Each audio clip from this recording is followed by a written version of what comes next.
Amis, c'est reparti pour le live numéro 2 avec Guillaume. Donc, pour ceux qui ont assisté à la première partie, vous avez compris une chose, Guillaume, c'est pas forcément un tendre, dans le sens où il n'a pas sa langue dans sa poche.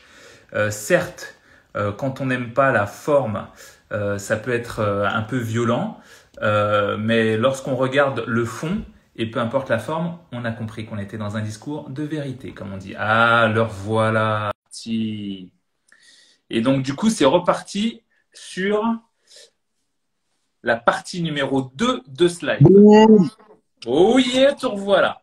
Ok, donc. Ok, alors pour répondre à ton truc là de guerre totale, ça me faisait rire.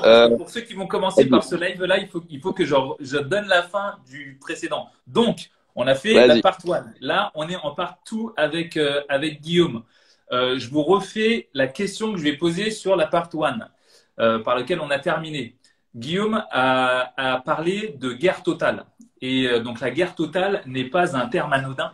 Pour ceux qui connaissent, comme je le disais juste avant, Clausewitz, l'espèce de Prussien qui avait une théorie, une doctrine assez intéressante sur la guerre totale, Clausewitz expliquait un truc. Si jamais vous vous faites attaquer et que c'est la guerre, il n'y a pas de règle. Dans le sens où il a dit, vous devez mobiliser toutes les forces disponibles et attaquer massivement. Donc évidemment, il parle de ce type d'attaque quand on a franchi le palier. Vous savez, juste avant, Guillaume expliquait que voilà, ça doit se faire par palier. Vous voyez, on monte en pression en palier. Donc évidemment, vous lancez pas, c'est pas au moment où vous vous faites envoyer, enfin, vous faites attaquer. Sinon, vous passez pour un dingue. Hein.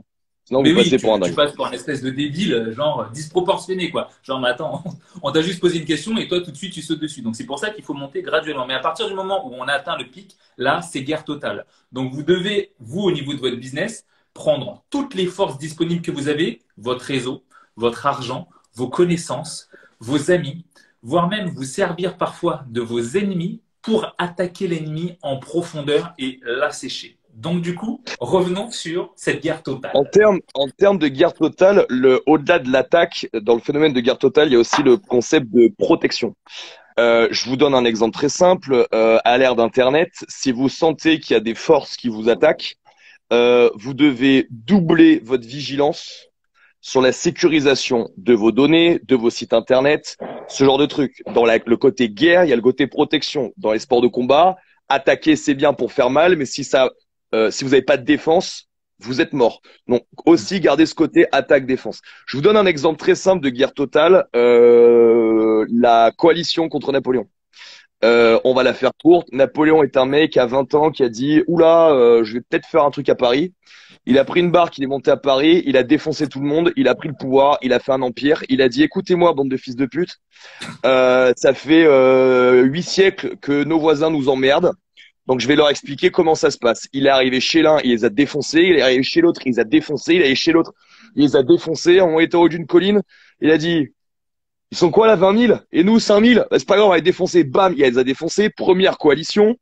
Contre lui, 6 pays qui se liguent, qui finissent par le faire tomber, aidés par des fils de pute de concurrents de royalistes français, bien évidemment. Le mec emprisonné sur une île, il dit non mais attends, moi ça me va pas du tout, je veux revenir, je vais les redéfoncer. Donc le mec atterrit à côté d'Ir-les-Palmiers, grimpe 100 jours, se fait rallier par son armée, remonte, les redéfonce collectivement. Deuxième coalition, et le mec va mourir parce qu'en fait il avait tellement la folie des grandeurs que le mec s'est retrouvé au Kremlin. Donc le mec est allé vraiment loin. Hein. Les Russes complètement désemparés quittent le Kremlin et disent bon bah on s'est tellement fait défoncer, ce qu'on va faire, c'est que, attends, qu'est-ce qu'on peut faire comme stratégie? On va brûler la ville et on va attendre que l'hiver arrive, comme ça il va mourir. Ça a pas loupé, il était pas prêt, brûler la ville, plus de toit, froid, la grande armée qui meurt, Napoléon qui perd, et là il l'a envoyé dans un bled tellement paumé que… Mais c'est pour vous expliquer que ce mec-là s'est fait battre, pas par un pays, pas deux, pas trois, pas quatre, pas cinq, 6. Et ça, c'est de la guerre totale. C'est-à-dire que non seulement ils l'ont attaqué autour, en faisant les coalitions, ils l'ont attaqué dedans, parce qu'évidemment, les enjeux politiques faisaient qu'un empereur, alors qu'on voulait réinstaller une monarchie, ça marchait pas trop. C'est vraiment pour moi la bonne image de guerre totale. C'est-à-dire que si ces ennemis n'étaient pas rentrés en guerre totale, et il faut pas croire qu'à cette époque-là, les Prusses et les Anglais et les Espagnols, c'est les meilleurs copains. C'est d'autres mecs qui se tapent sur la gueule depuis 100 ans. Et à un moment, ils ont mis leur conflit de côté en disant, bon, là, faut vraiment qu'on y aille. Un autre exemple de guerre totale, c'est Pol Pot au Cambodge. Pol Pot pète les plombs, Khmer Rouge, ils découpent la gorge parce qu'en fait, eux là-bas, ils découpent pas, ils tuent pas les gens, les balles, ça coûte trop cher. Donc en fait, ils prennent les cheveux et ils passent la carotide sur un palmier, le mec se vide de son sang. 2 millions de personnes en 15 jours qui décèdent, des charniers, une horreur. Les Thaïlandais qui sont quand même pas super potes avec les Cambodgiens disent non mais là le mec va tellement loin que en fait ils se sont alliés avec le côté opposé de Pol Pot, hein, et ils sont venus défoncer Pol Pot parce que sinon le conflit allait partir tellement loin que derrière les Khmers, il y en a au Bangladesh, il y en a partout, et donc ça aurait pu être un truc complètement ouf en fait. Donc à un moment, des gens qui sont ennemis s'associent pour défoncer ça. Donc moi ça m'est jamais arrivé de devoir m'associer avec des ennemis pour faire tomber quelqu'un. D'ailleurs, moi, en fait, je n'ai jamais dû rentrer dans ce concept de guerre totale parce que c'est jamais allé assez loin. Mais je suis assez fan de la transversalité des choses dans la vie de tous les jours. Donc, par contre, dans mon métier, dans mon ancien métier, le concept de guerre totale, je l'ai complètement acquis. J'ai essayé, par exemple, de régler le conflit. Je parlais de l'affaire de mon père tout à l'heure. J'ai essayé de régler le conflit à coups de claque au début. Ça n'a pas marché. Les mecs n'ont pas compris. Et on continue à me clasher. Là, j'ai fermé les poings, je les ai couchés. Il faut qu'à un moment, vous, Français, derrière votre téléphone, il faut à un moment que, je répète, il faut vous décomplexifier avec la violence et ne pas croire que parce que vous êtes décomplexé de la violence, vous êtes un violent pour rien. Je vais refaire le parallèle avec le tir et tu vas comprendre ce que je veux dire. Quand j'ai commencé à me mettre au tir, on m'a expliqué que les gens qui avaient des armes, c'était que des dégénérés irresponsables qui rêvaient de tirer sur tout le monde.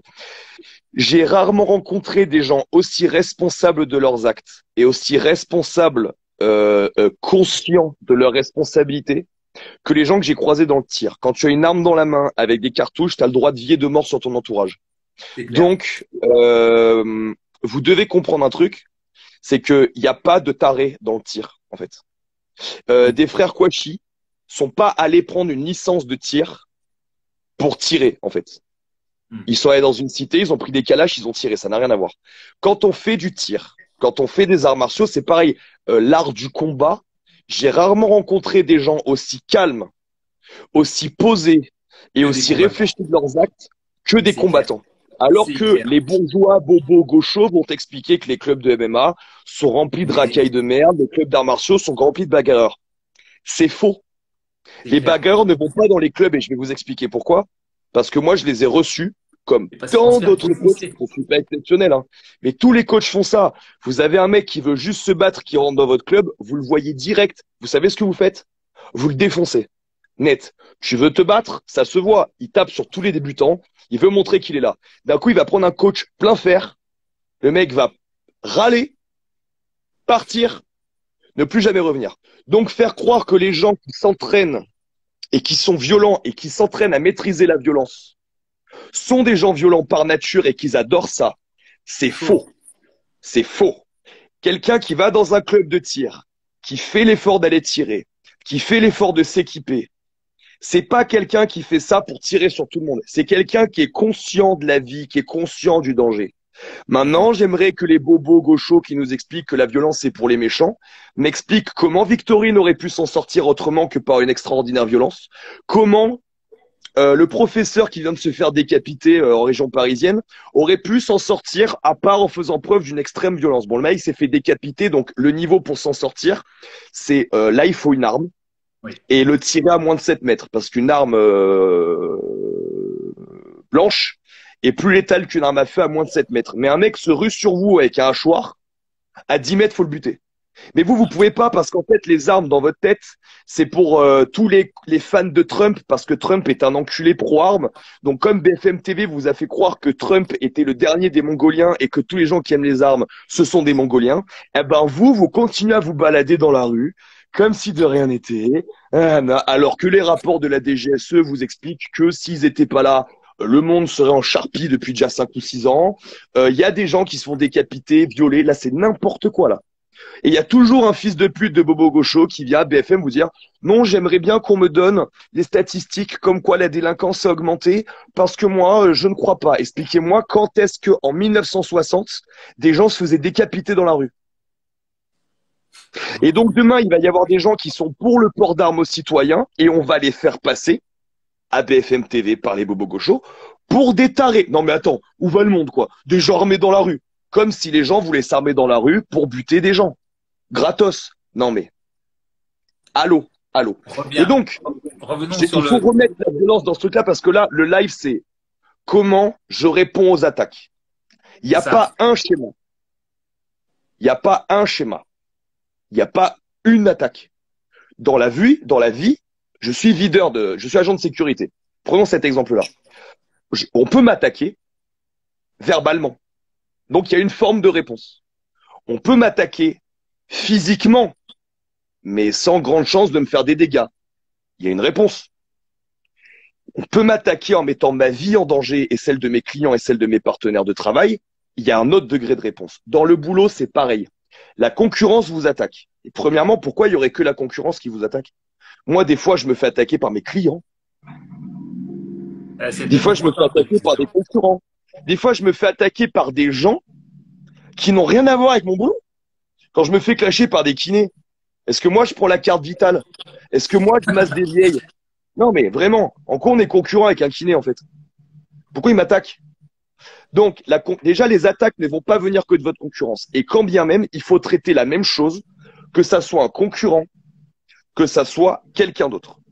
Déjà, il y a une proportionnalité. Mais le coup de j'attends de prendre bien tarif pour répondre, c'est ouf complet. Vous pouvez être dans la réaction tant que ça reste dans une proportion raisonnable. À partir du moment où la personne tente de vous mettre à terre, que ça soit dans le combat physique ou que ça soit dans le combat commercial, là, il n'y a aucun retour possible. Et donc, il faut un côté jusqu'au boutiste. Il n'y a pas de survie financière ou de survie financière ou de survie physique sans jusqu'au boutisme. Qu'est-ce qu'on fait dans un stage de survie? On prend un mec, on lui file un couteau, on lui dit « à dans 4 semaines ». C'est du jusqu'au boutisme absolu. Vous êtes en train de monter votre boîte. Moi, j'ai monté ma boîte, je me suis pas payé pendant 3 ans. J'ai bossé tous les week-ends. J'ai enchaîné 3 boulots. Tu vois quoi de plus jusqu'au boutiste? C'est clair. J'aime tellement mon boulot que j'étais en zone rouge pour monter en Belgique. J'y suis presque rentré clandestinement en Belgique pour donner un séminaire. Je connais 9 personnes sur 10 qui auraient dit excusez-moi, étant du Var, j'ai vu sur le site de l'ambassade de Belgique que je ne pouvais pas venir en Belgique, donc j'annule ou je reporte. Au revoir. Nique ta mère. Vous allez m'empêcher de donner un séminaire? Alors que chez moi, il y a un mec malade par hôpital. On a vu personne qui avait le Covid depuis 6 mois. Toi, tu vas m'expliquer que moi, je dois faire la chose. Moi, je suis jusqu'au boutiste et c'est pour ça que je suis dangereux. Parce que je suis jusqu'au boutiste. Je suis jusqu'au boutiste dans la maîtrise de ce qui m'intéresse. Donc, je ne suis pas un ninja. Je ne suis pas un force spéciale. Je ne suis pas John Wick. Je ne suis pas Jason Statham. Mais je sais que à la bagarre, j'ai assez appris pour être serein dans ma vie. Ouais. Je ne suis pas serein, je suis vigilant, mais je suis sûr de moi. C'est ça que je veux dire. Dans mon métier, je suis jusqu'au boutiste. Donc, je suis parti plusieurs fois aux États-Unis, plusieurs fois en Angleterre, plusieurs fois au Canada. J'ai fait venir les meilleurs coachs du monde en France parce que je suis jusqu'au boutiste. Donc, dans la maîtrise de mon métier, je suis allé jusqu'au bout et je continue. J'ai créé une certification de coaching, mais j'en suis 3 à côté. Pendant le confinement, j'ai fait une formation de préparateur mental, d'hypnothérapeute. Je suis jusqu'au boutiste dans mon acquisition. Et dans le combat, je suis jusqu'au boutiste. C'est-à-dire que si tu déclenches, tu as vraiment intérêt à vouloir survivre plus que moi. Parce que moi, Je vais pas m'arrêter. T'aurais vu ce qui s'est passé avec l'histoire de mon père, mon gars.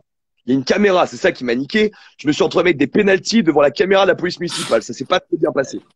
Jusqu'au bout. J'en prenais, j'en mettais. Au bout d'un moment, le mec a cédé. Enfin, les mecs ont cédé. Et j'étais inarrêtable. Moi, tant que le mec était pas terminé, je ne m'arrêtais pas. Et les coups que je prenais ne me faisaient rien. Je partais avec une balle de tennis comme ça à l'hôpital. Ça ne m'a rien fait, je n'avais rien. Jusqu'au boutiste. Le problème, c'est que le français moyen, il est dans la demi-mesure. Tu vois? Il est là, il veut un peu manifester, mais il veut pas mourir. En fait, quand tu commences à mettre une balle de flashball dans l'œil, ben, bizarrement, il y a 800 000 personnes qui reculent. En 1789, tu pouvais les empaler avec une baïonnette.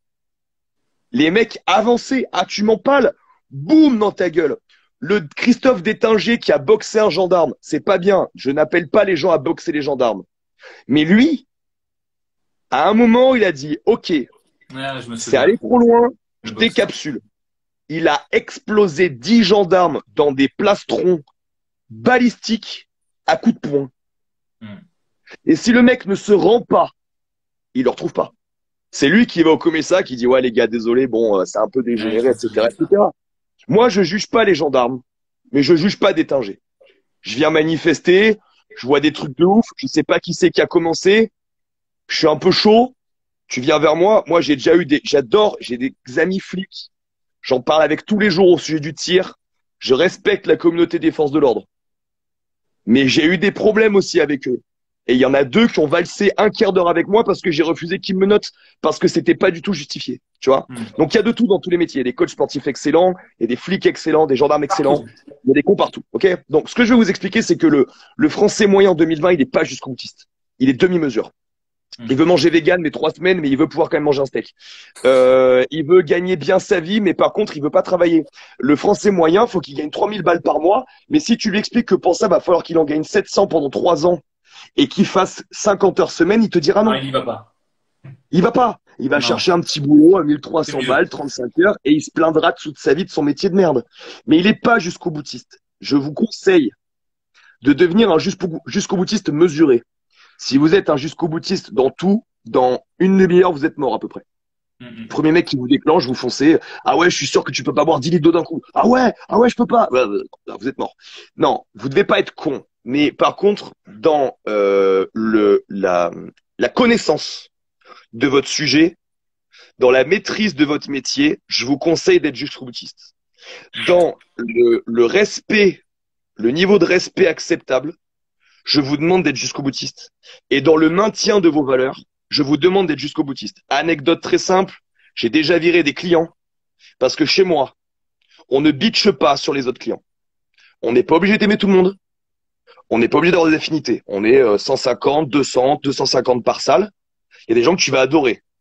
Il y a des gens que tu vas pas aimer. Mais par contre, dans la salle,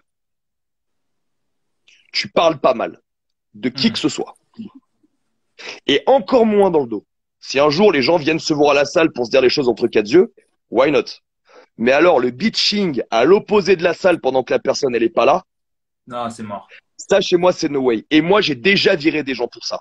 Mes partenaires me disaient non mais là tu vas un peu loin quand même. Ah bon? Et à ce moment-là, j'étais à 2 doigts de virer mes partenaires. Ouais. C'est pas moi qui suis jusqu'au boutiste. C'est que chez moi j'ai un système de valeurs. Et si en plus t'es dans mon équipe et que tu me dis que je vais trop loin, t'es un malade. T'es un malade et je vais te virer toi aussi. Donc, le jusqu'au boutisme, ça va jusque là. Il y a un moment, vous avez des valeurs. Vous pouvez pas vous asseoir dessus. Vous faites en sorte toute la journée auprès de vos amis, etc., de ne jamais bicher sur personne. Vos clients le font. Vous devez les virer. Et si vous les virez pas, vous êtes une putain de baltringue. Si vous pensez aux cotisations que vous perdez et que vous laissez faire ça chez vous, vous êtes des baltringues. Donc, dans ce côté comment répondre aux attaques, mais qu'elles soient de la concurrence ou quoi que ce soit d'autre. 1, la première règle, c'est la proportion. 2, quand les limites sont franchies, c'est le jusqu'au boutisme. Et là, à mon avis, quand vous respectez ces 2 trucs, si vous êtes jusqu'au boutiste sur votre contenu, à chaque fois qu'on va vous clasher, vous aurez l'argumentaire, donc vous serez à l'aise. Au contraire, ce sera une nouvelle manière de transformer ce bordel en quelque chose de financièrement intéressant. Tu me clashes sur mes compétences, je prends. mais je suis tellement balèze que je vais faire un live Insta et je vais étaler mes connaissances. Je me Et je vais clash lever sur un 20 000 sujet cas en une semaine. et je lève 20 000 cas en une 20 semaine, cas ça en me une pose pas de semaine. problème, moi. Continuez à me clasher, les mecs. J'avais même fait une story en disant, ce que mes haters n'ont pas compris, c'est qu'ils me rapportent de l'argent À parce chaque qu'ils fois me qu'ils me donnent des clashent. idées. En préparation mentale, j'ai enregistré qu'à chaque fois qu'on m'envoie un truc négatif, j'en fais un truc positif. Je vais te raconter une anecdote. Tony, tu vas te pisser dessus de rire. Vas-y. J'ai lancé un programme qui s'appelle Ops Priority. C'est un programme d'entraînement simple. Pas d'haltéro, pas de gymnastique de ouf. Simple. Ok. On devient opérationnel. Il y a un mec, il est venu sur Instagram. Oui, tu comprends, t'es pas un ancien militaire. Être Ops, c'est quand même autre chose. Je pense pas que tu sois de taille à faire un programme. Alors, je vais t'expliquer ce que j'ai fait. Un, j'ai fait un live où j'ai parlé de ce mec en le ridiculisant. J'ai pas donné son nom. Deux, j'ai changé le nom de ma prog. Je l'ai appelé Action Man. Et mon infographiste, il a pris le logo du bonhomme Action Man. Il a mis un watt. Et notre programmation s'appelle Watt Action Man pour les hommes d'action. C'est-à-dire que tu m'as clashé, alors j'ai fait encore mieux.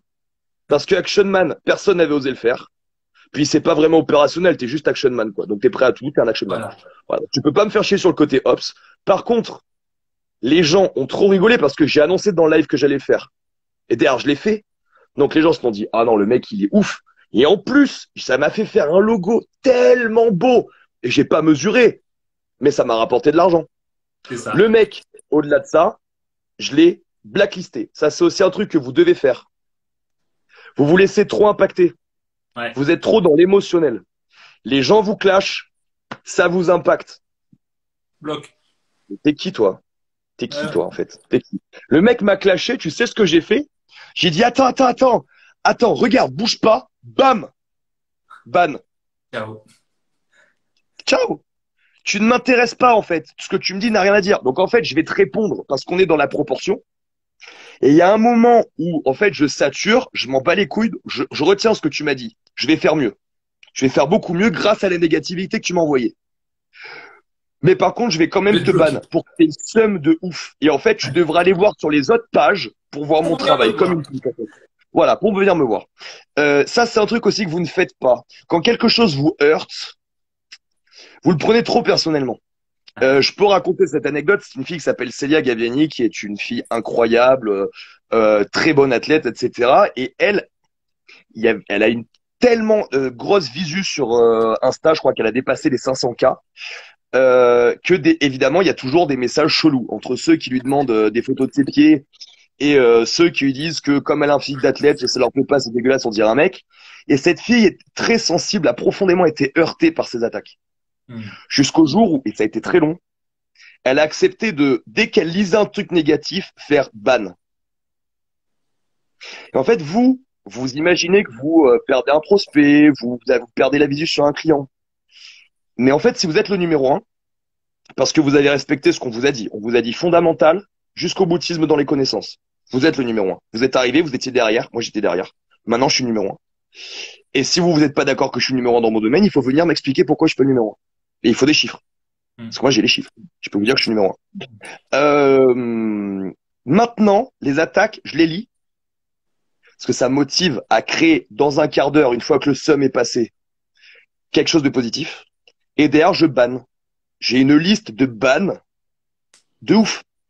Et c'est génial parce qu'une fois que j'ai ban, je respire, paf, je passe à autre chose. Vous le prenez perso, vous cherchez un lien logique. Oui, mais pourquoi il me clash? Je l'ai dit en prémisse. Il n'y a pas de logique. Il y a des mecs qui ont le seum, ils voient un truc, bam, ils vous attaquent. Il n'y a pas de logique. Vous les connaissez pas, ils vous ont rien fait. Donc le côté aspect à la concurrence, c'est sympa. Mais tu dois comprendre qu'on va t'attaquer. Concurrence, pas concurrence. Ennemi, pas ennemi. Le mec qui m'a clashé, je t'ai raconté, la dernière grosse attaque que j'ai eue, c'était pas un ennemi, il était pas sur ma liste des bans. Ah ouais. C'était un pote Il qui s'est me posait des rajouté. questions des fois. C'est un mec qui me posait des questions des fois. Et le mec me clash en secret de dos, ban, Balayé. ban, et je lui ai coupé en deux.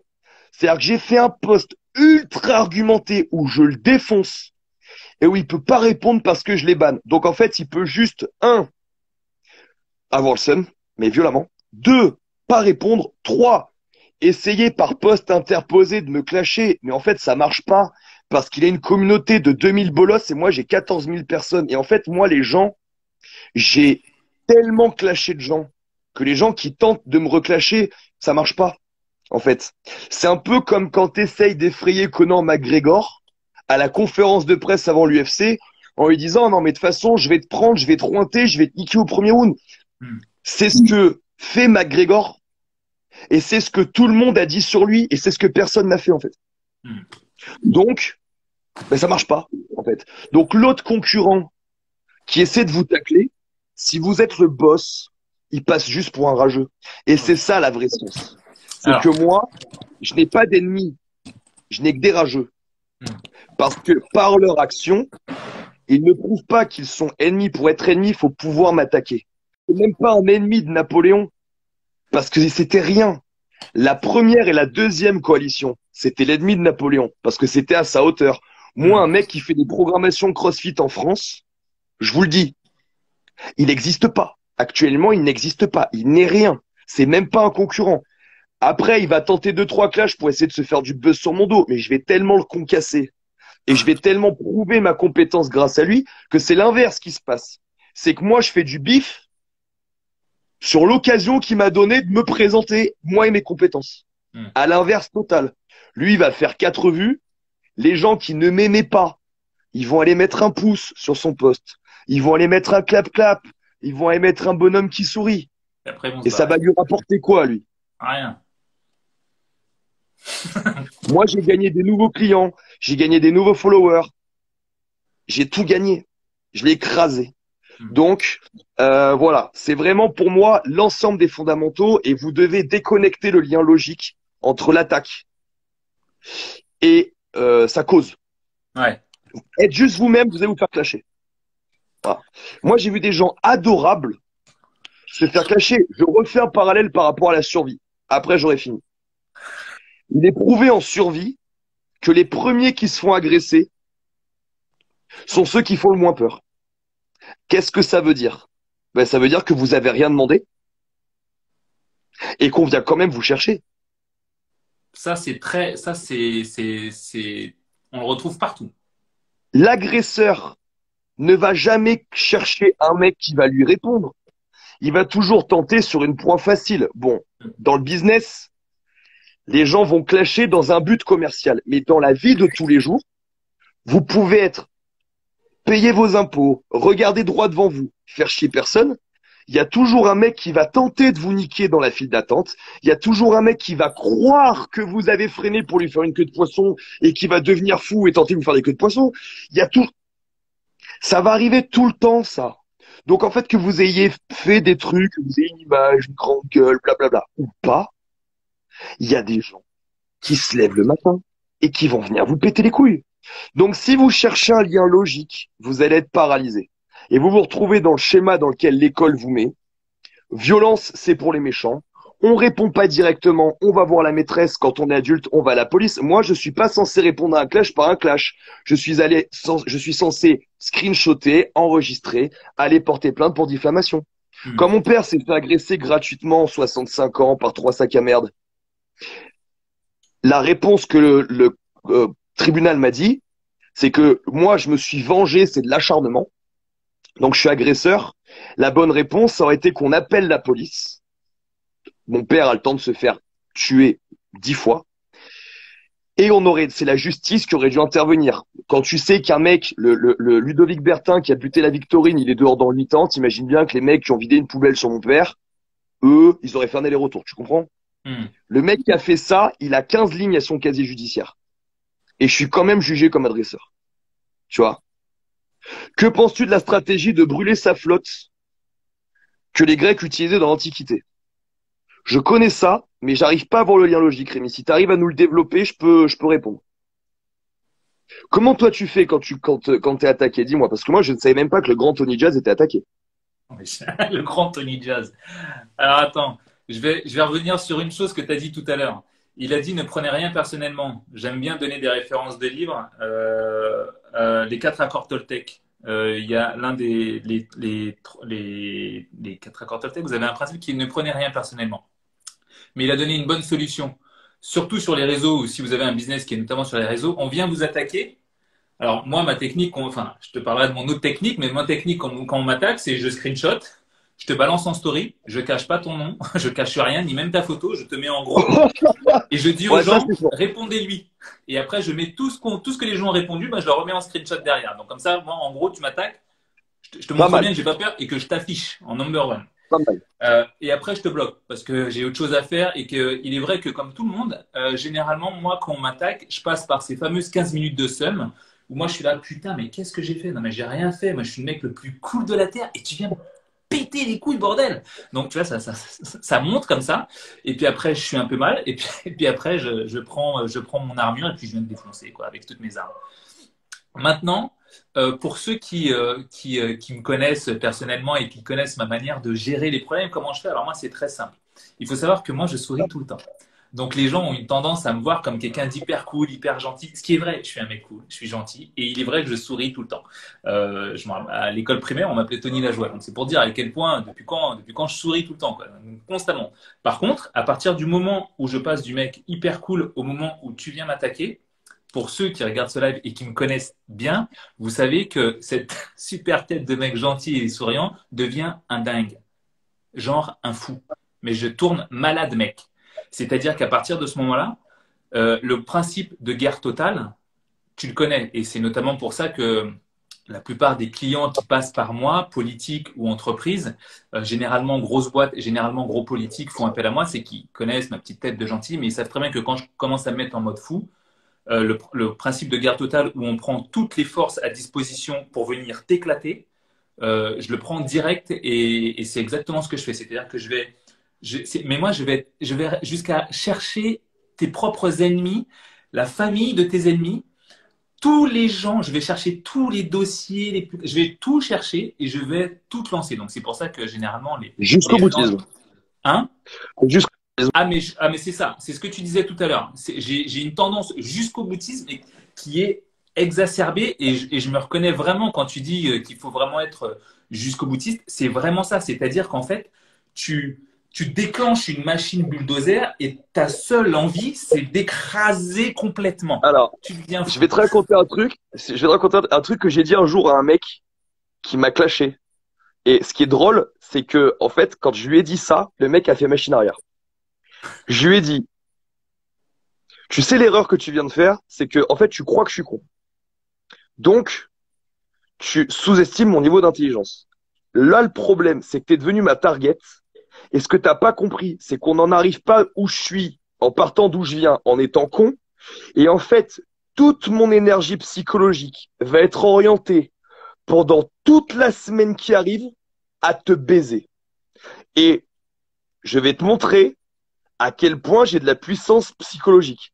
C'est-à-dire que là, je suis devenu ma cible et tout ça Tout ce qui est qui m'a disponible. permis de créer ça, c'est entièrement focalisé sur toi. Entièrement. Et je t'assure, à partir, tu vas vraiment me respecter pour mon intelligence.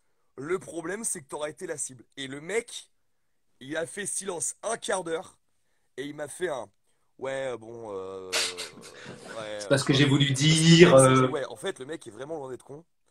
Si je regarde ce qu'il a fait ces 8 dernières années, tu peux pas être con pour faire ça. Et là, ça pue vraiment, vraiment la merde. Donc ça me fait rire. Au passage, petit truc pour vous expliquer qu'il faut rien prendre personnellement. Je suis sur mon téléphone. Alors, je vais pas vous montrer les noms parce que c'est des gens qui viennent de payer des trucs. Alors, respect, ils viennent de me donner de l'argent. Mais là, je suis sur mon portable à côté. Je regarde un peu vite fait. On a fait une offre sur mon site internet avec une grosse promo là jusqu'à demain. Et, et je regarde les noms parce que vous savez, quand vous payez par PayPal ou Stripe, j'ai un peu votre nom qui s'affiche. Il y a des gens qui me clashent. Et ils achètent. Qui me clashent. Et qui sont dans cette liste-là. Et qui viennent de payer 150 à 200 balles pour m'acheter mes programmes. Pourtant, vous allez aller les voir pendant que je suis pas là. Vous allez leur dire, tu penses quoi Ils vont dire, ouais, c'est un con, il parle trop, il fait trop le beau. Mec, tu le sais pas, mais sur son ticket de carte bleue, il y a écrit We Are Athletic, là. Le premier gros coup que j'ai fait un livre qui s'appelait Protocole de PM où j'expliquais mon concept de réathlétisation. J'ai vendu pour 5000 euros en 72 heures de PDF à 14,99 €. Putain, je m'en souviens. Et il y avait beaucoup de gens qui faisaient PayPal. Et alors là, j'ai même pas cherché, il y a le nom qui s'affiche direct. J'étais chez Karine à Bordeaux. C'était ma première grosse vente. Je regardais. Oh, con! Même lui, il l'a acheté, quoi. Même lui. Un mec qui m'avait défoncé il y a 2 3 ans, qui, que j'avais bloqué partout. Eh ben, le mec, je le savais pas. Il regarde tellement mon taf 3 ans après qu'il achète mon premier e-book. Ça, c'est beau. Donc, en fait, j'ai regretté d'avoir une somme au moment où j'ai eu une attaque avec ce mec-là. Parce que je me suis dit, en fait, cette espèce de cave, c'est de me voir avancer qui lui foutait le seum. Et comme je suis toujours devant, ben le mec aujourd'hui me paye. Et là, autant vous dire qu'à l'époque, je vendais des trucs à 14 balles. Aujourd'hui, je vends des trucs à 560 balles. Là, ces 2 derniers jours, j'ai vendu des certifs à des gens que je sais de sources sûres qu'ils me détestent. Mais comme j'ai créé, et encore une fois, si je l'affirme, c'est que je peux le faire, la certification de coaching la plus complète de tous les temps disponible dans le monde et francophone, eh ben, les gens qui me haïssent, Viennent l'acheter chez toi. s'ils veulent atteindre mon niveau ou rester dans le game, pas de chance, faut qu'ils payent. Bibi. Donc voilà, dans le côté ne prenez pas les choses personnellement, c'est vraiment important Il y a que un vous compreniez que ça ne les empêchera pas de faire appel à vos services. Peut-être pas directement, mais ils le feront. Ils le feront. Il y a un truc sur la concurrence qui m'intéresse là. Tu sais, il y a ces. Alors, je ne sais pas si toi, tu as une astuce ou pas, mais tu sais, il y a des gens qui sont autour de toi. Tu lances ton business, tu crées ton truc, c'est tout nouveau, tu sais, t'es hyper spontané, tu es hyper prêt, tu as envie de faire ton truc, tu as envie de te donner le meilleur. Et tu sais, tu as des gens autour de toi qui sont là. Ce ne sont pas vraiment des amis, disons que ce sont là des gens qui sont là pour te niquer clairement. Comment est-ce que toi, tu arrives à les démasquer? Est-ce que toi, tu as des petits trucs où tu arrives à se dire, ah, ce mec-là, il y a un truc ou cette nana-là? Je vais te parler d'Orlan pour que tu comprennes. Orlan, j'ai vu qu'il n'était pas comme ça parce qu'il a fait preuve de plus de temps, de plus de passion et de plus de rigueur et de respect que n'importe qui. Par contre, je suis pas infaillible, ça m'est déjà arrivé. Un conseil que je peux vous donner, que peu de gens vous donneront, c'est que c'est pas parce qu'un jour vous avez fait confiance à un connard fini qui vous a niqué que vous ne devez pas redonner la chance à quelqu'un. Vous devez juste être plus méfiant. Moi, j'ai une association avec un mec. Ça s'est fini avec perte et fracas physique. Ce mec-là continue à coacher à Toulon et continue à raconter qu'il s'est rien passé. Bon, pas de cul, j'ai fait ça en plein cours devant la salle. Il y a une blinde de témoins. Le mec est reparti vraiment pas bien. Et ça m'a pas empêché de rencontrer un mec exceptionnel qui s'appelle Mika, avec qui j'ai fait la boxe à Fréjus et qui quelqu'un de vraiment très bien. Et ça fait maintenant 6 ans qu'on est associés. C'est un mec excellent, vous voyez. Et je l'ai rencontré à peu près à la même période. Donc, un des effets secondaires dans lequel faut pas tomber, c'est de tomber sur un mec qui vous encule. Ça va arriver. Ça va arriver. Encore une fois, cherchez pas le pourquoi du comment. Il n'y a pas de logique. Le mec, il a trouvé une opportunité, il a foncé, il vous l'a mise. Des fois, ça marche, des fois, ça marche pas. Mais ne perdez pas quand même ce goût de la collaboration, le goût de l'association, parce que il y a des gens avec qui ça va merder. Il y a des gens avec qui ça va pas merder. On a fait un live, Tony, sur le sujet de l'intérêt. C'est pas parce que alors, moi j'ai une discussion avec une copine à moi, on s'est gavé alors qu'on s'adore, mais elle me disait que à l'époque je choisissais mes contacts par intérêt. Et on a tout à fait avoué, toi, dans nos lives précédents, toi et moi, que oui, on n'a pas le temps en fait dans nos vies parce que notre temps est précieux de ne pas choisir les gens par intérêt. Donc moi, si tu ne m'élèves pas mentalement, physiquement ou techniquement, tu m'apportes rien. Mais oui. Tu m'apportes rien. Sauf donc si tu je demandes de t'aider. je suis pas Mère Teresa, moi, tu vois. Mais oui. Et donc il faut accepter ça aussi des gens. Moi, je veux garder des mecs dans mon équipe. Je fais en sorte de cultiver leur intérêt du mieux que je peux. Peut-être que je le fais pas bien, hein. Mais j'essaye de cultiver leur intérêt. J'essaie de leur apporter mentalement, physiquement, intellectuellement, pour que ça soit du win-win. Il n'y a pas de mal. C'est encore une fois une doctrine dans la tête. On devrait être amis avec tout le monde, le vivre ensemble. Niquer vos mères avec le vivre ensemble, ça n'existe pas. Ça n'existe pas. Les Chinois adorent se marier entre Chinois et vivre entre Chinois. Pourtant, on les taxe pas de racistes. Vous voyez ce que je veux dire? Moi, j'ai rien contre les rebeux qui vivent entre rebeux. Ça ne me dérange pas. Je n'ai rien contre les Chinois qui vivent entre Chinois, contre les Blancs qui vivent entre Blancs. Même les gens du voyage, ils me dérangent pas. Ils me dérangent. Les communautés me dérangent quand elles vont faire chier les autres communautés. Si c'est pour ça pour vous être raciste, vous avez vraiment pas compris ce que c'est le racisme. Au contraire, on adore vivre en communauté. Moi, j'adore vivre avec des gens qui ont mes valeurs.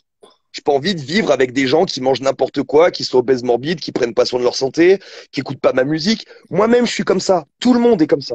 Faut arrêter avec cette histoire de vivre ensemble de merde. Ça veut pas dire que par contre, on peut pas cohabiter. Moi, j'ai vu toutes les communautés réunies en Thaïlande, il y a personne qui se tape sur la gueule. J'ai reconnu toutes les communautés vivre ensemble aux États-Unis, il y a personne qui se tape sur la gueule. Et il y a des endroits où il y a toutes les communautés qui sont réunies qui font que ça. Donc c'est pas un problème de communauté. Il y a autre chose derrière. Ce que je veux dire, c'est que il faut accepter qu'aussi les gens soient vers vous par intérêt. Si un mec est intéressé par ce que vous faites, faut pas dire, oulala, lui, il est vers moi que par intérêt, il m'aime pas vraiment pour ce que je suis. Mais ferme ta gueule. Évidemment qu'il est là vers toi par intérêt. Évidemment, parce que de toute façon, toi, si lui ne t'apporte rien, tu vas le tège aussi. Alors il faut arrêter avec cette conception qu'on doit vivre avec des gens qui nous rapportent rien. Au contraire, une amitié, un amour, c'est du win-win. Si tu m'apportes, je t'apporte. Si tu m'apportes rien, casse-toi. Vous voyez? Et pour ce côté de bienséance, de bien-pensance, on en revient toujours à ces fils de pute, de bourgeois bobogogistes, qui te donnent des leçons de vie, en fait, de comment on devrait vivre, alors qu'ils sont complètement déconnectés de la réalité. Bien sûr que vous devez choisir des gens par intérêt, pour ce qu'ils vous apportent. Et vous ne devez jamais oublier qu'eux aussi, vous devez leur apporter quelque chose. Et donc, une fois que le bilan, il est fait, les relations sont saines. Orlan, il est avec moi parce que je le fais rire, parce que je l'entraîne, parce que j'en fais un meilleur athlète et parce que je le paye. Tu vois? Et je sais que c'est mon rôle de l'élever dans tout ça. Et derrière, quand je lui demande de me suivre comme la compète qu'on organise à Nancy, il prend son week-end, il vient, il cherche pas à comprendre. Quand je lui dis, mec, cet après-midi, j'ai besoin que tu sois à la salle parce qu'il faut qu'on paye, on a des travaux. Ok. Voilà. C'est ça. Et lui et moi, on a une relation saine parce que les bases, elles sont posées. Moi, je vais me casser le cul pour son intérêt. Lui, il va se casser le cul pour le mien. On n'est pas là. Moi, je suis conscient de ça. Je suis conscient qu'il est vers moi pour intérêt. Par intérêt. Et c'est normal. Le mec a 25 ans. Il veut créer sa vie. C'est normal. C'est sain comme relation. Tu vois? Et, toi et moi, on est amis parce que tu me fais rire, parce que t'es bonnard, parce qu'on est dans les mêmes délires. Mais quand tu me poses une question, je suis là. Quand je te pose une question, t'es là. Et on a un intérêt mutuel. Je suis pas là que parce que t'es beau mec et rigolo. Tu m'intéresses aussi pour ce que tu peux apporter et inversement, tu vois. Donc, une fois que c'est posé, il n'y a pas de complexe de oh, j'ose pas dire, j'ose pas demander. Les choses, elles sont carrées. Voilà. Et aussi un autre truc que je voulais dire, parce que là, on va sûrement couper, on va sûrement devoir finir. Je voulais vous dire aussi un autre truc. Vous devez être vrai. Et ça va pulvériser les attaques de votre concurrence. Un mec qui vous dit, ce mec-là, il parle trop fort. Ouais, je parle trop fort. Je suis passionné dans tout ce que je fais, donc je parle trop fort. C'était la seule attaque que tu avais parce que ça, c'est nul. Quand vous êtes vrai, que vous mentez pas, que vous dites ce que vous pensez, les gens reconnaissent que vous êtes vrai. Ils vous aiment ou ils vous aiment pas, mais pour la même raison. Vous êtes dans le vrai. Quand les gens vous aiment et ne vous aiment pas pour la vraie raison. Pourquoi t'adores Guillaume? Parce que c'est un timbré. Ah ouais? Pourquoi tu le détestes? Parce qu'il est timbré complet. Pourquoi t'adores Guillaume? Parce que c'est le mec le plus exigeant en coaching que j'ai jamais vu. Ah ouais? Pourquoi tu le détestes? Ah, il est trop exigeant, moi ça me saoule, moi je fais du sport pour me détendre. Quand vous êtes dans ce phénomène où les gens vous détestent et vous aiment pour la même raison, vous êtes dans le vrai. Et vous, vous blindez de la concurrence parce que vous pouvez dire, mais mec, on a les qualités de ses défauts. Je suis profondément passionné, donc je suis too much. Donc ouais, des fois je mets pas les formes. Ouais, je suis profondément exigeant. Donc des fois j'en suis limite intolérant. On a les défauts de ses qualités. Voilà, c'est comme ça. Je suis un puits de connaissances dans mon domaine, donc oui, si tu veux me clasher, forcément faut être à la hauteur. On a le défaut de ses qualités. Et quand vous êtes comme ça, eh ben en fait on peut pas vous attaquer parce que vous n'êtes pas faux semblant. Et vous devez aussi un autre truc qui vous baise tout le temps vous les Français là, qui vous baise, le double discours. Vous dites un truc à un tel, vous dites l'inverse à l'autre. Les deux se réunissent, pas, vous êtes pulvérisé. Moi, si je te dis un truc à toi, et que je te dis un truc à toi, vous pouvez aller tchatcher, venir me voir. Ouais. Vous aurez la même version. C'est jamais arrivé que deux personnes se concertent dans mon dos et viennent me dire que j'ai dit 2 fois une chose différente. C'est archi faux. Ça n'est jamais arrivé. Moi, par contre, je peux dire à tous mes haters que quand ils me voient, ils me serrent la main, que quand je veux les défoncer, parce que c'est arrivé à Paris dans un level 2 de CrossFit, le mec, je dis, viens, toi, tu fais le beau dans les réseaux, t'envoies des messages à mes potes comme quoi faut pas qu'ils me suivent. Maintenant, on est face à face. Viens, on sort, je vais t'allumer. Oui, non, non. Et hop, le mec s'est échappé dans les escaliers, tu vois. Quand vous êtes vrai, vous pouvez mettre les gens face à leur vérité. Quand vous êtes faux, c'est les gens qui peuvent vous mettre face à votre vérité. Donc moi, je vous dirais de vous protéger des attaques de la concurrence, déjà en amont, en portant vos couilles, en disant les choses et en étant des personnes vraies. Parce que vous vous exposez au contre. Et le contre, il fait beaucoup plus mal que l'attaque.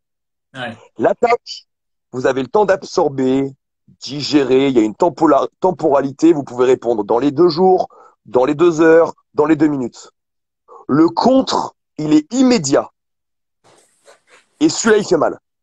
Celui-là, il fait mal. Une des choses qui a fait que j'ai pu garder ma personnalité, garder mon clash, garder qui je suis, et toujours aller de l'avant, toujours grossir, c'est qu'on n'a jamais pu me mettre devant une contre-vérité ou un mensonge. C'est jamais arrivé. Par contre, moi, tous mes concurrents qui m'ont clashé, je peux le faire. Le mec qui me tacle dans sa programmation de dos, je l'ai pas fait.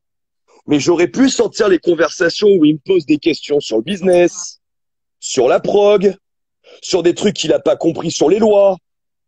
J'aurais pu faire ça. J'en ai même pas eu besoin. Moi, je l'aurais Mais lui, fait. par contre, il aurait pas pu faire l'inverse. Parce que comme moi, je suis le boss et que c'est lui qui me pose des questions, moi, je n'en pose pas. Tu vois? Moi, j'aurais pu reposter les photos où il me suce, il est dans mes bras, tu vois? Il y a quelques années, en disant, tiens, je comprends pas pourquoi pourquoi on est ennemis en plus là, tu vois? Je l'aurais coupé en deux. J'ai pas eu besoin de le faire. Donc, avant de vouloir, c'est un truc de boxe, ça. Avant de vouloir apprendre à donner des coups, apprenez à ne pas les prendre. Trop de gens vont dans des cours de boxe pour apprendre à frapper. Esquive. On apprend les déplacements, on apprend à bloquer, à parer. Ensuite, une fois qu'on a ça, on a une bonne défense, on peut apprendre à donner des coups. C'est très, très, très important de ne pas se faire attaquer alors qu'on a une défense de merde. Vous pouvez avoir les meilleures attaques, le meilleur dossier sur le mec, si lui, il en a sur vous, votre défense, c'est une passoire, il va vous couler. Vous pouvez être un super boxeur, avoir une droite de titan qui touche toujours. Si votre défense est mauvaise, le mec va vous toucher, va vous couler. Donc, la meilleure défense contre l'attaque, c'est la défense. Et ensuite, la meilleure suite, c'est l'attaque. L'attaque frontale, l'attaque proportionnée. Et si jamais il y a disproportion, le jusqu'au boutisme. Ouais. Alors, je reviens sur un truc rapide. Je pense qu'il nous reste quelques minutes. Sur un truc rapide que tu as dit et après à une question que j'ai là. Mes chers amis, si vous kiffez Slag, vous likez à fond, je veux voir plein de cœur. Et surtout, screenshotez ça et taguez Guillaume et moi-même en story. Un truc que tu as dit qui est effectivement important, les gens qu'on a autour de soi, savoir bien s'entourer. Et c'est vrai qu'on a ce truc du donnant-donnant, ce truc du bon bah je t'apprends un truc, tu m'apprends un truc. Et c'est vrai que ça c'est essentiel dans les relations humaines. La preuve, vous êtes en couple avec quelqu'un et cette personne ne vous apporte pas, pourquoi rester? Vous êtes dans un boulot où vous avez des relations où ça ne marche pas, pourquoi rester, pourquoi continuer? Je vais reprendre, je me rappelle de la toute première fois où on s'était rencontrés.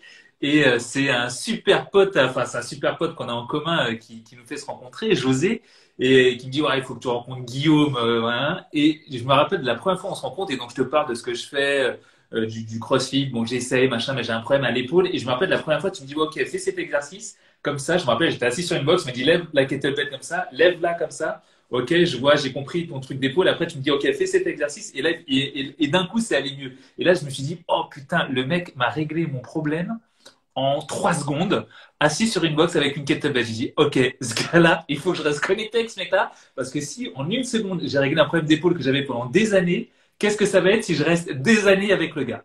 Et donc, c'est comme ça qu'on est resté connecté. Et par ailleurs, derrière, tu me racontes de ce que tu es en train de lancer, de ce que tu faisais sur le business. Et donc, du coup, je dis, bon, bah, moi, le sport, moi, je suis pas à ton niveau. Par contre, sur le business, je peux peut-être t'aider et te donner 2, 3 conseils. Et c'est comme ça, effectivement, qu'on est resté connecté. C'est ce qui nous connecte encore aujourd'hui.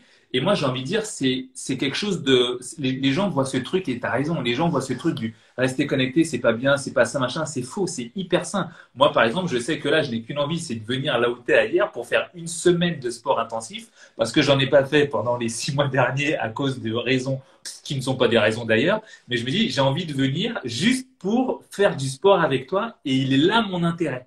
Et en plus de ça, je sais qu'on va parler, qu'on va délirer, outre tous les amusements et tout ce qu'on pourra faire à côté. Je L'un sais qu'on va n'empêche pas venir pour l'autre. l'intérêt premier, quoi. Et L'un c'est n'empêche ça pas qui l'autre. est essentiel. Mais cette construction mentale du il faut être désintéressé systématiquement, le fameux, tu sais, truc qui date donc en fait c'est judéo-chrétien, l'argent c'est mal, on donne aux juifs, et nous on fait que des actions désintéressées parce que c'est la Bible qui nous a dit de le faire. Résultat des courses, c'est les juifs qui tiennent le monde financier actuellement, et c'est les boss du game en réalité. Euh, Ce que j'essaie de vous expliquer, c'est que c'est une construction judéo-chrétienne, le côté désintéressé des choses, en fait. Je dois vivre comme Jésus parce que je suis désintéressé. C'est une construction idéologique, c'est une croyance limitante.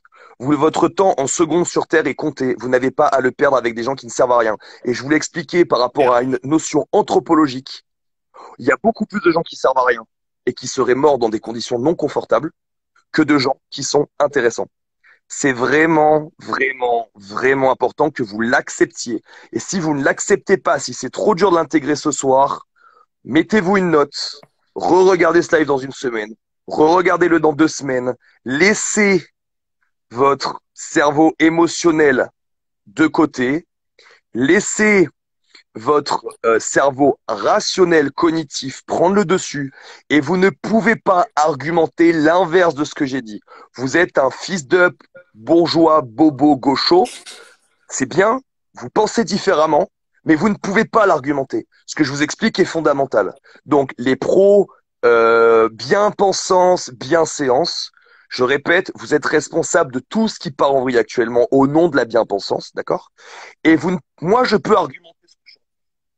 Vous ne pouvez pas. Donc, vous, les amis qui nous regardez, sortez immédiatement de vos croyances limitantes. Je vous donne un exemple de croyance non limitante, comme ça vous comprenez. Ma femme a une activité d'esthétique sur les sourcils. Ça se passe pas bien dans son cabinet esthétique. Moi, j'ai un peu de place. Elle m'en parle le mercredi matin, à 10h. À 11h, j'ai appelé un maçon. Le mercredi d'après, le local est fait. Pourquoi? Parce que dans mon équipe, j'ai Abdel. Abdel est un maçon qui n'a aucune limite. Le mec vient, il bosse jour et nuit. Il fait intervenir des équipes de gens qui bossent à une vitesse lumière. Le mec est comme moi dans la maçonnerie. Toi, t'es comme moi, Tony, dans ton domaine d'expertise. Grâce à lui, en une semaine, j'ai construit une pièce de 30 mètres carrés. On peut manger dedans tellement c'est nickel chrome, parce que le mec, le Abdel, en plus d'être un taré du boulot comme moi dans mon domaine, c'est un expert de son boulot comme moi dans mon domaine. C'est un tueur. Donc non seulement il va 6 fois plus vite que tout le monde, mais en plus il fait mieux en termes de qualité. Ouais. Donc, ce mec-là, je le ferai toujours travailler. Et son tarif sera le mien. Je m'en fous. Je préfère m'entourer de gens comme ça. Mais grâce à ça, que toi, tu m'aides sur le côté business, moi, je t'aide sur le côté sportif, lui, il m'aide sur le côté maçonnerie. Et en fait, c'est une boucle. Et en fait, on devient une machine de guerre comme ça. Claire. C'est très important de s'entourer de gens que un mec comme Abdel, vous lui dites un vendredi soir, Abdel, franchement, je suis hyper grave emmerdé, j'ai besoin de ça. Tu t'imagines jamais qu'il te l'aura fait pour lundi matin. Le mec, il arrive, lundi matin, c'est fait. Il te dit, bah ouais, on est venu avec une équipe, on a bossé jour et nuit, c'est fait. Moi, j'ai eu un problème avec un shot qui n'était pas aux normes handicapées. J'avais peur de prendre un contrôle. Ouais. Je lui ai dit le vendredi après, le lundi, le shot, il était cassé, les travaux, ils étaient faits. Je lui ai dit, mec, comment t'as fait ça? Ben, Guillaume, tu m'as dit que t'étais dans la merde. J'ai monté une équipe, on l'a fait. Mais c'est ça le truc, c'est qu'avoir des équipes comme ça autour de soi, des gens, tu les appelles, en un coup de fil, grâce à ton réseau, tu débloques une situation. Quentin, mon stagiaire qui me fait mes PDF ou mes programmations, c'est un mec. On a eu une couille il y a 2 semaines sur un lancement de Progrès. Il est venu le dimanche soir. C'est un stagiaire. Pas obligé de faire ça. Hein. Ouais. Il est venu un dimanche. Il a bossé 5 heures avec nous pour finir les vidéos, finir le PDF. On a envoyé 149 mails pour les préventes. Il était là, c'est lui qui l'a fait. Ce mec-là, il a pris une prime. Eh oui. Je sais qu'il est là par intérêt. Il a besoin de bosser. Je suis pas un enculé, moi. Je le fais pas venir pour l'exploiter. Je sais que le deal doit être win-win. Qu'est-ce qui s'est passé? Je l'ai payé. Donc ce week-end, je vais filmer 2 jours de suite dans ma salle une formation que je donne. J'ai aussi besoin qu'à côté, il fasse un PDF pour une pro que je lance dimanche soir. Le mec, il va bosser tout le week-end. Mais tu sais ce que j'ai fait? Je lui ai donné le double que ce que je lui ai donné la semaine dernière. Et c'est pour ça qu'il est revenu. Parce que comme la semaine dernière, là, il y a 15 jours, il a fait le taf, pardon. Il y a 15 jours. Il a fait le taf. Il a eu sa prime. Je lui propose du taf 15 jours après. Qu'est-ce qu'il fait? Il vient. Je suis conscient que c'est pas intérêt. Mais oui, et si un jour, je comprends pas que c'est win-win, que je win et qu'il m'encule, je peux pas pleurer qu'il m'a enculé, en fait. Je pourrais pas dire, ouais, t'as vu cet enculé, je l'ai pris en stage, et puis maintenant, il me fait ça et tout. Oh, gros. Dimanche soir, il bosse. Là, il va se taper 9h, 17h à ma salle samedi, dimanche. Et dimanche à 17h, il va rester. Parce que ça va merder le PDF. Donc, il y aura du taf jusqu'à 22, 23h. Il sera là, le mec. Il sera là.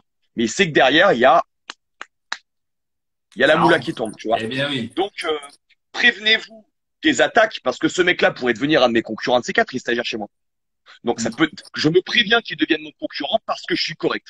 Et cet exemple, il est très bon. Si un jour il me nique et qu'il me clash, j'aurai tous les arguments pour expliquer que j'ai tout appris. 2, pour expliquer que je l'ai vraiment bien traité, ce qui prouve que c'est un fils de pute. Et lui, par contre, il aura jamais rien à redire sur rien dire. Ah bah ouais. Donc, comment je me préviens d'une éventuelle attaque? La prévention. Je préviens. Comment je fais en sorte de ne jamais me faire agresser? Premier précepte de la self-défense, je ne me retrouve pas dans une situation où je vais devoir me défendre. J'évite toutes les situations qui puent la merde. Corroboré par la loi de Murphy. Si ça doit arriver, ça va arriver. Et si ça doit arriver, je suis prêt. C'est clair. Je suis prêt. Pourquoi? Parce que je suis surentraîné. Je connais mon sujet sur le bout des doigts. 2, je suis jusqu'au boutiste. Donc, je suis intelligent, proportionné. Mais si ça vrille, je suis présent, je suis jusqu'au boutiste. Et je pense que là, pour moi, j'ai résumé 1, comment se protéger, 2, comment contre-attaquer. Mais c'est valable pour la concurrence, c'est valable pour tout le monde entier. Il y aura des gens de votre famille qui vont vous attaquer. Il y aura de vos amis qui vont vous attaquer. Vos clients, ne croyez pas que ça va venir que de la concurrence. Je pense que c'est une erreur qu'on pourrait faire. Oui. Le live, on parle de la concurrence normal dans le business. Mais souvent, l'ennemi, il est vachement plus proche que ce qu'on pense. Il est interne. Nous arrivons au bout de ce live. Guillaume, à chaque live, c'est énorme. J'adore. T'es trop fort. Bon, je sais qu'il y a certaines personnes qui écoutent, qui sont même connectées, qui sont même peut-être restées jusqu'au bout, qui sont certainement mes concurrents, qui sont peut-être même certainement les concurrents de Guillaume et qui se disent, ah, j'arrive à voir Guillaume, mais pas sur son compte parce que c'est sur un compte. Donc bon, voilà, vous l'avez vu en live.